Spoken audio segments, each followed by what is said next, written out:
Hello, and welcome to a special episode of the Best Picture Must Be Doing Something Right podcast.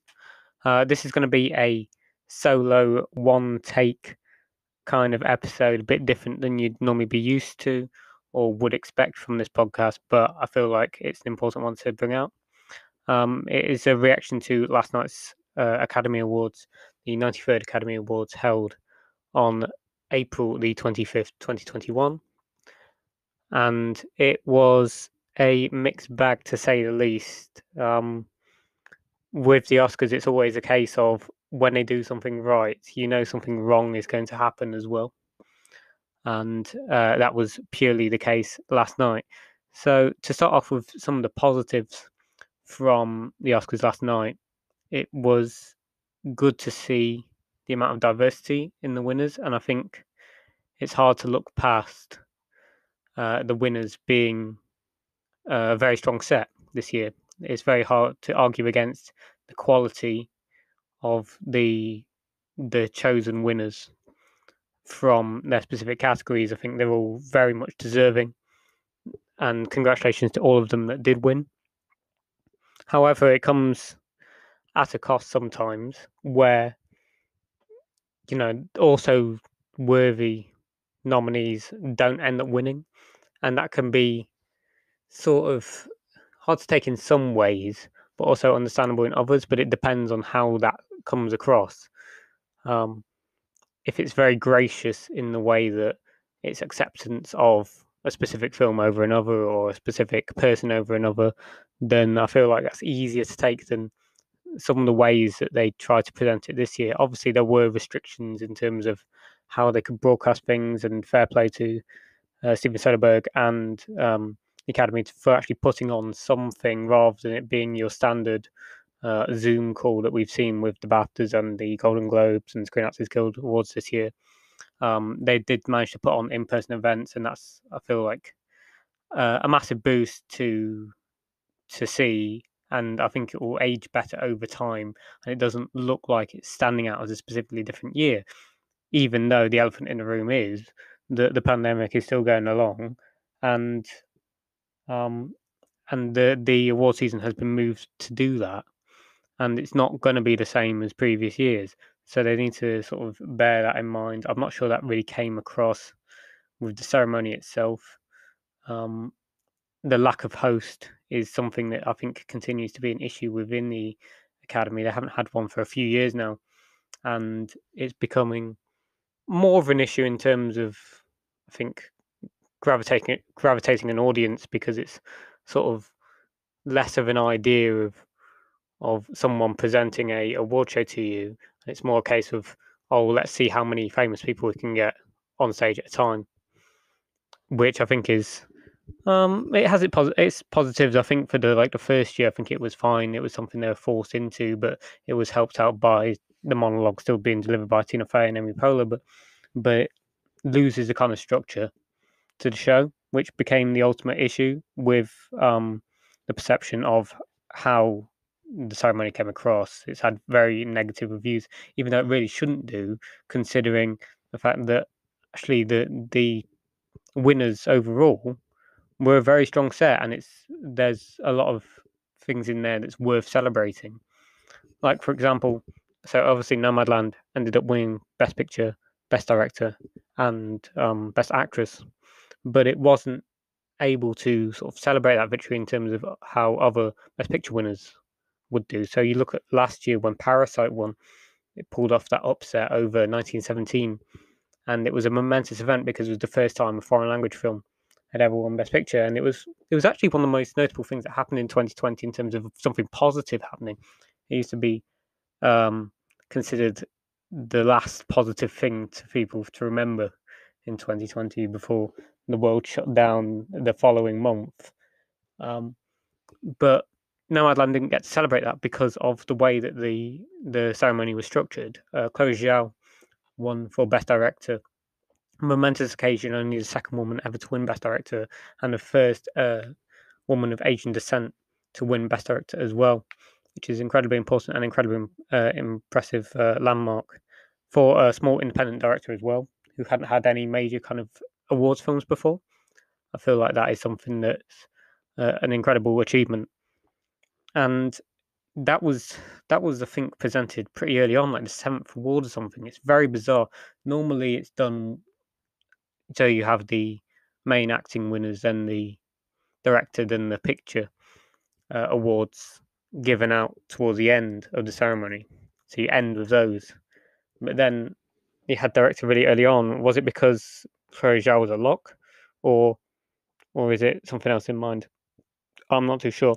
But ultimately, what they ended up doing, which sort of like ruined the ceremony completely and ruined sort of the feel of it, was presenting Best Picture not last. It was third last, I believe.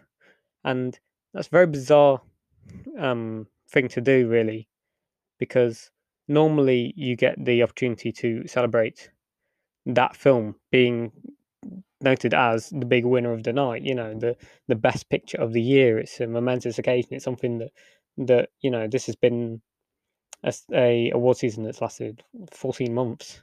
Um, if you bear in mind, like sometimes you consider award season to start as soon as the previous one ends.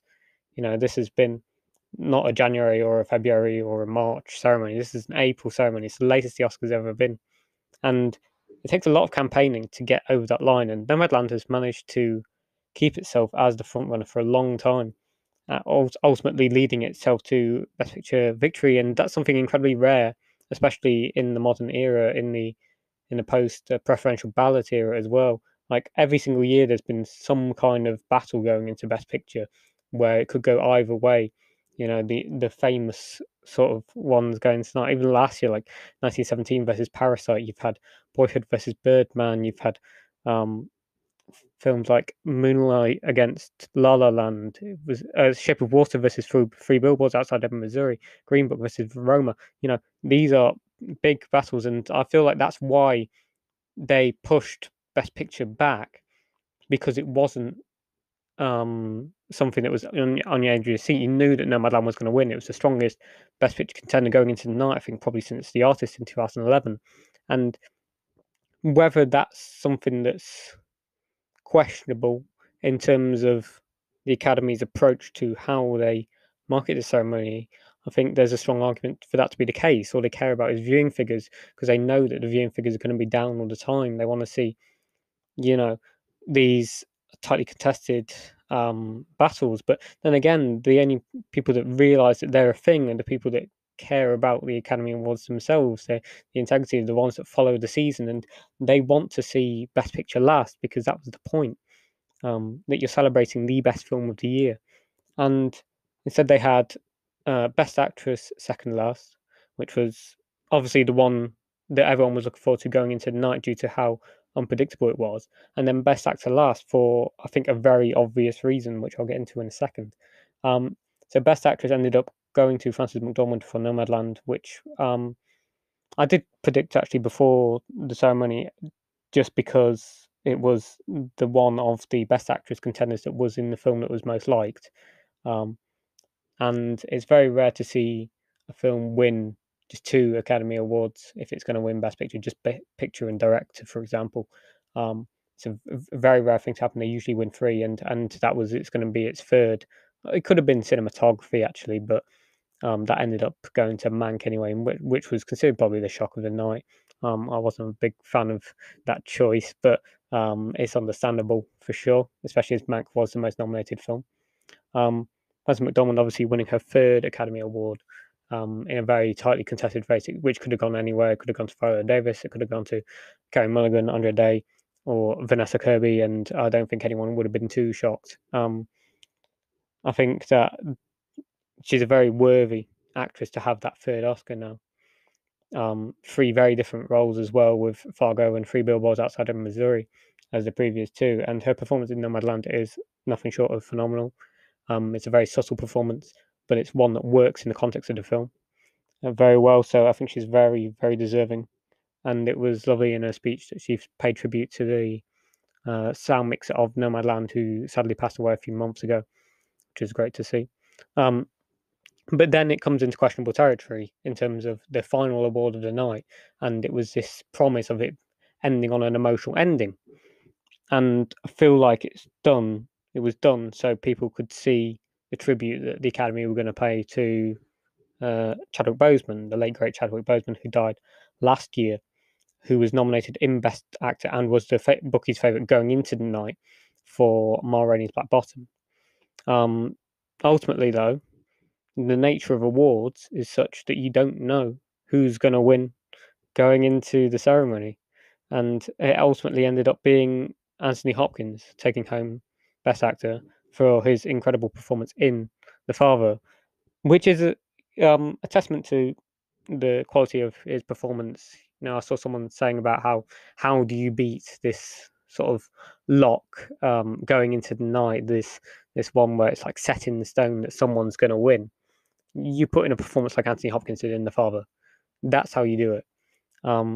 And there's nothing to take away from the quality of his performance, but the fact that he didn't show up did become an issue because that completely put a downer on the ceremony, which suddenly went Sopranos finale style into pitch black straight after it was announced. It was shocking. It was, I think, quite hurtful in a way, in the way that it presented itself. People getting people's hopes up, inviting Chadwick Boseman's widow to the ceremony, only in sort of like the false pretense of the fact that he was going to win and he was going to get this incredible tribute, which he is absolutely deserving of.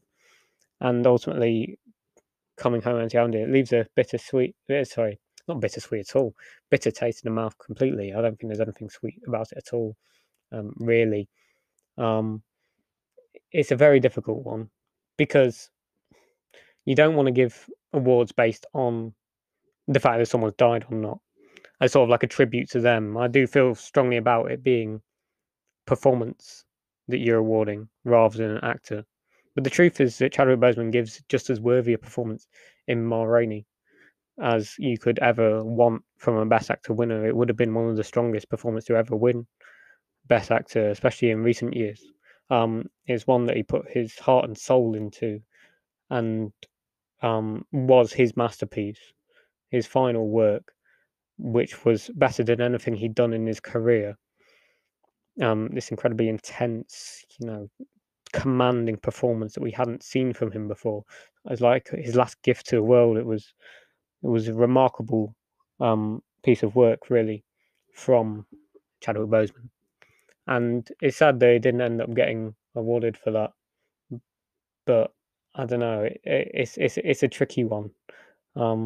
I don't think Anthony Hopkins is an undeserving performer, but he had one before, and he didn't even show up to the ceremony. He has since done a acceptance speech, which was lovely. He paid tribute to Chadwick Boseman in that, but it just leaves a case where it could have been like their moment, and it's sort of like felt like it was using someone's death in order to get viewing figures, which doesn't sit right with me at all. Exploiting a death of an icon in order to make people keep on watching the Oscars is crazy to me, but it is what it is. I think it's a misstep on the Academy's part, and it's a real shame that it wasn't handled in a better way.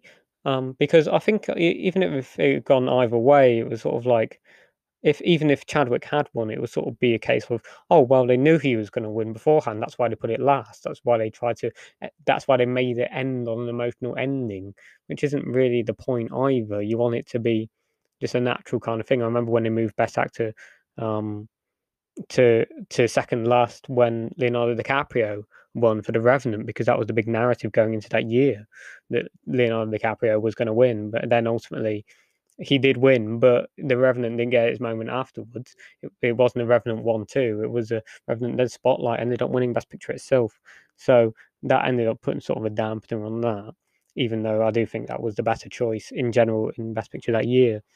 And it's not even like a misstep in terms of people think about Academy gaffes. It's the one that comes to mind was the Moonlight La La Land mistake, which they were very clear not to make again this year, with all the presenters holding up the envelopes to show who the actual winner was to the camera, which was, I think, stupid in itself. But like that was a genuine mistake.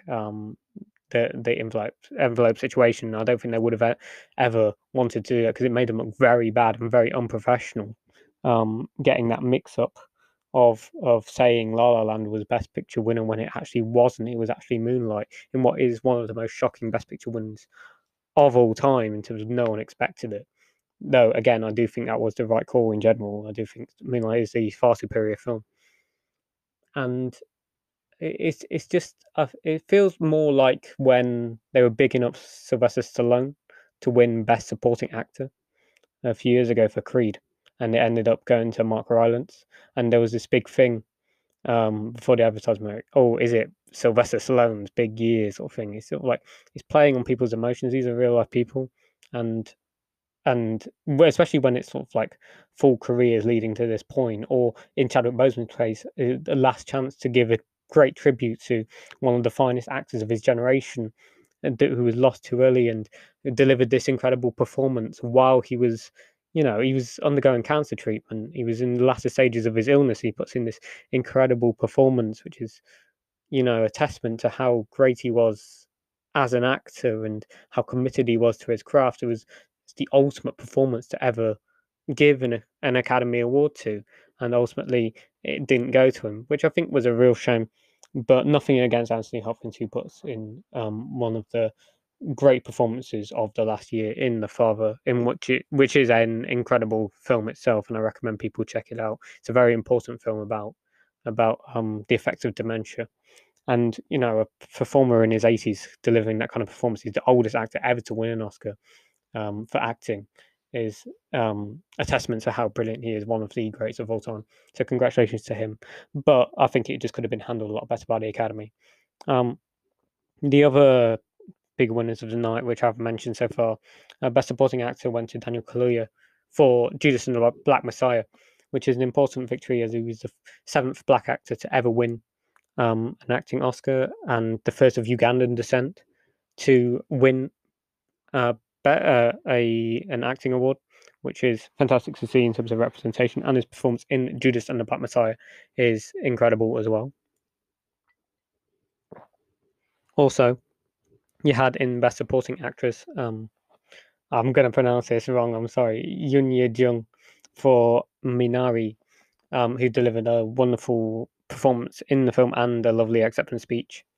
Another case of the Academy going towards Korean people, which is great as well, to see in terms of you don't have to be like a famous Hollywood actress to win this kind of category.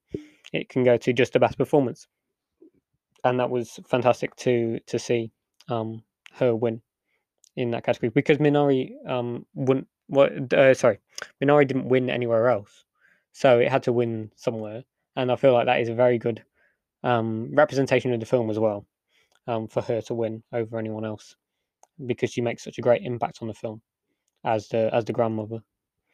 Best original screenplay went to Emerald Fennell for Promising Young Woman, which is an incredible screenplay, and she's the first solo woman to win Best Original Screenplay since Diablo Cody in 2007 for Juno. Yeah, it's hard to argue against it. Promising Young Woman is one of the standout films of the year, and her achievements with that screenplay, first-time screenplay, is absolutely fantastic. And adapted screenplay went to The Father, Christopher Hampton and Florian Zeller.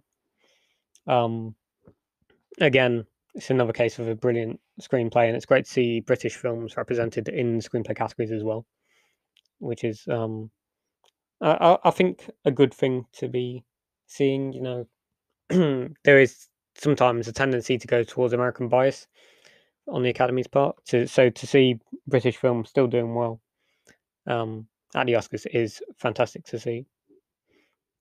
Animated feature went to Soul, which is incredibly deserving. Another round one international feature film for Denmark, and Thomas Vinterberg is very deserving of the accolades that he gets. My Octopus Teacher won Best Documentary Feature, which rhymes, actually. Didn't realise that. It's a Netflix film, British film. Really, really good to see that one winning there. I didn't predict it, though, unfortunately. Another one I didn't predict right, documentary short, went to Colette. A live action short, Two Distant Strangers, and animated short, it goes to If Anything Happens, I Love You, which again is another important film on an important topic. That's based around school shootings. Very, very tough to watch those kind of things, but it's important that they're getting made.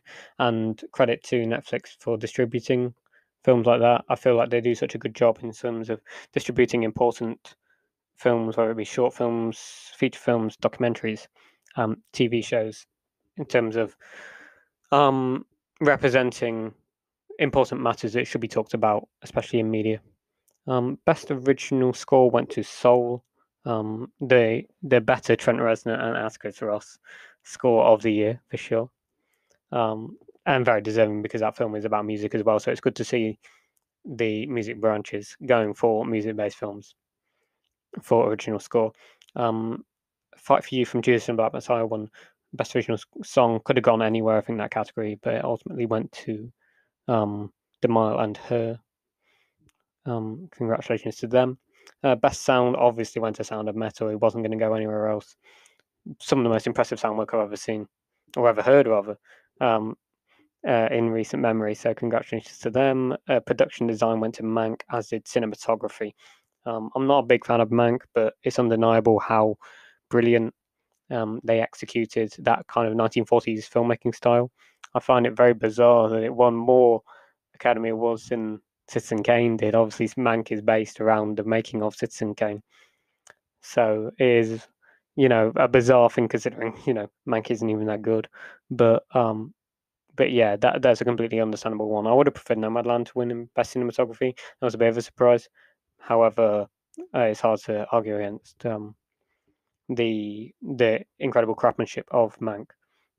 Makeup and hairstyling went to Ma Rainey's Black Bottom, as did costume design. It's a good two awards for it to get after missing out, obviously, in the main categories.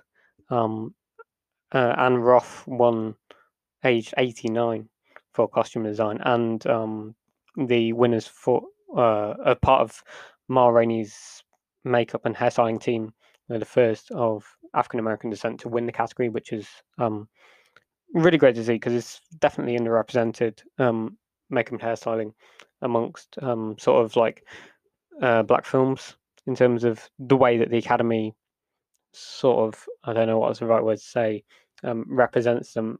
This category tends to go to the bigger, louder kind of executions of makeup, the more obvious choices. Well, so actually, the more subtle makeup is the one that's hard. Is something that's harder to pull off. Film editing went to Sound of Metal. Visual effects went to Tenet as the other awards of the night. Very deserving, both of those. So that sort of wraps it up for the winners. It was an interesting set. I think it's a very strong set, especially if you consider like the acting quartet this year. I think you're going to be hard pressed to find a better set of acting performances than the four that won this year. However, it does it does hurt a bit that Chadwick Boseman was not one of those four. Though obviously he did lose to an incredible performance from Anthony Hopkins. Overall, it's good to see sort of the back end of this award season now. I hope a lot of people can go and check out these films. I know a lot of them have had staggered releases, some on to streaming services, some are waiting to be premiered in cinemas. I know like The Father isn't released till like June in this country, which is bizarre to me. But ultimately, I hope people can check these films out because there are some very notable ones, and I think it's a very strong set this year in general amongst the films that were represented by the Oscars. So fingers crossed, we're going to get that kind of caliber next year. It's probably only about 10 months to wait this year for the next set of Academy Awards to come around.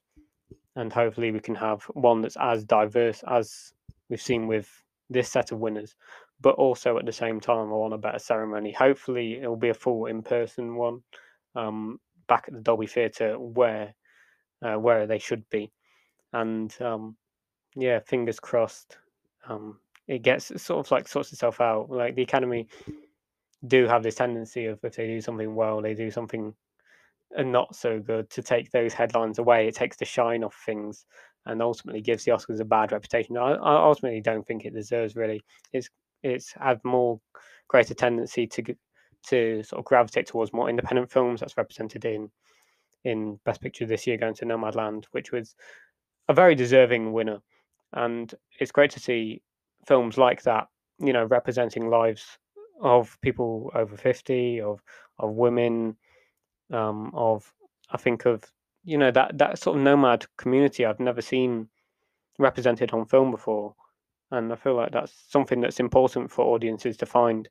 Um, that it's not just representation isn't just about ethnicity or color of the skin or anything like that, or religion or gender. It's about communities, and the way that film represents the nomad communities was very insightful, and it's also has a great sort of way that it talks about grief as well. It's a very emotional film. It's a very thoughtful film, and it's a very beautiful film. So I definitely recommend people checking that out once they get the opportunity to. I believe it's coming to Disney Plus not too soon, so you can definitely check that out when it comes onto there. Um, I think I'll leave it there for now.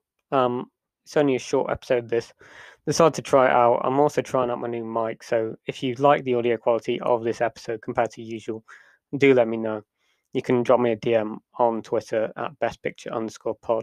You can follow the podcast on Spotify, and now you can follow it on Apple Podcasts as well. I was very pleased to get that over the line and sorted. Hopefully, greater growth, greater listenership comes with that, which I'll be very grateful for. I'm grateful for everyone that's listened to this podcast so far, and I'm hoping to get more episodes out for you soon. You can also subscribe on YouTube. And yeah, thank you very much for listening. And I hope to see you with another episode, probably back to the normal film reviews